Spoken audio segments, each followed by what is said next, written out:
Assalamualaikum warahmatullahi wabarakatuh. Perkenalkan, nama saya Kainesha Kamila dari kelas 10 MIPA 5 nomor absen 11. Dalam kesempatan kali ini, saya akan menjelaskan mengenai nabza, narkotika, psikotropika, dan zat adiktif lainnya.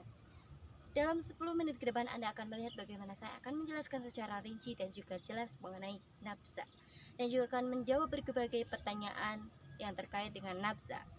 Bagaimana konsep nabza, bahaya dan dampak apa saja yang bagi para pengguna nabza, hukum apa saja yang terkait pada nabza, serta konsekuensi apa saja yang ditanggung bagi para pengedar dan pengguna nabza. Ingkang sampun panjenengan ngertosi Indonesia darurat narkoba. Bederek data BNN kalih 2017 wonten sekawan yuta penduduk Indonesia yuswa sedasa dugi 58 warsa dados panyalahguna narkotika. Cacahing penyalahguna narkotika ingkang ageng dadosaken Indonesia dados surgawi bagi penyebar narkotika. Tamtu mawon data kasebat ngakitaken sanget. Kalian data kasebat diperkirakan menawi suplai narkoba dugi seton per warsanipun. Saben dinten sekawan yuta dugi 50 pecah amargi ngagem narkotika.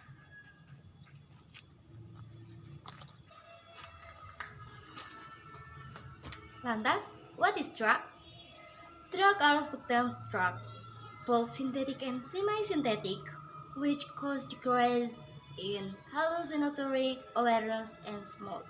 Then, what are the type of drug?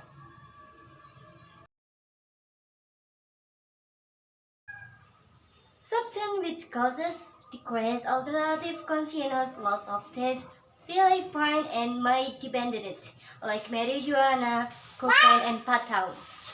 Some are drugs that have psychoactive property, including selection effect on the central nervous system, causing characteristic change in mental activity and behavior, such as ecstasy and amphetamine. Other additives are substance psychoactive effect other than narcotic and psychotropic substance like cigarette and alcohol. Nah, lalu apa saja dampak serta bahaya dari nabza atau narkotika? Simak ilustrasi berikut ini.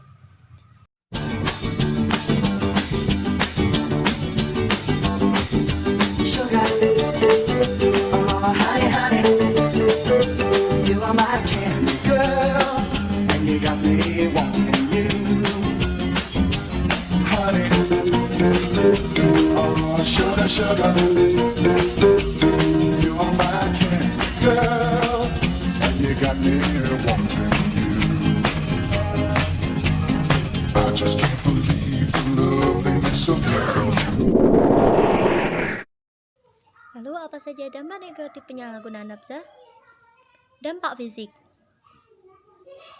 Gangguan pada sistem saraf. Yang kedua, gangguan pada sistem jantung dan pembuluh darah. Yang ketiga, gangguan pada kulit. Yang keempat, gangguan pada paru-paru. Yang kelima, sering sakit kepala, mual-mual dan muntah terus-menerus, suhu tubuh meningkat, pengecilan hati, dan sulit tidur. Keenam, gangguan pada endokrin. Yang ketujuh, perubahan periode menstruasi. Yang kedelapan, bagi pengguna nabza melalui jarum suntik, khususnya makan jarum suntik secara bergantian, resikonya akan tertular penyakit hepatitis B, C, dan HIV yang hingga saat ini belum ada obatnya. Kesembilan, konsumsi nabza melebihi kemampuan akan menyebabkan overdosis dan menyebabkan kematian. Dampak psikis. Yang pertama, lamban kerja. Kedua, kehilangan kepercayaan diri, apatis, penghayal, penuh curiga. Yang ketiga, agitatif, menjadi ganas, dan tingkah laku brutal. Yang keempat, sulit konsentrasi, perasaan kesal dan tertekan. Yang kelima, cenderung menyakiti diri, perasaan tidak aman, bahkan bunuh diri. Dampak sosial. Yang pertama, gangguan mental, antisosial dan asusila dikucilkan oleh lingkungan. Yang kedua, merepotkan dan menjadi beban keluarga. Yang ketiga, pendidikan menjadi terganggu, masa depan yang suram. Dasar mengenai nabza. Undang-Undang Republik Indonesia Nomor 35 Tahun 2009 tentang Narkotika, Peraturan Presiden Nomor 23 Tahun 2010 tentang Badan Narkotika Nasional, Instruksi Presiden Nomor 6 Tahun 2018 tentang RAN P4GN dan Rekonstruksi Narkotika, Peraturan Kepala BNN RI Nomor 03 Tahun 2015 tentang Organisasi dan Tata Kerja BNN Provinsi dan BNN Kabupaten Kota. Lalu, apa saja konsekuensi bagi pengedar nafsa?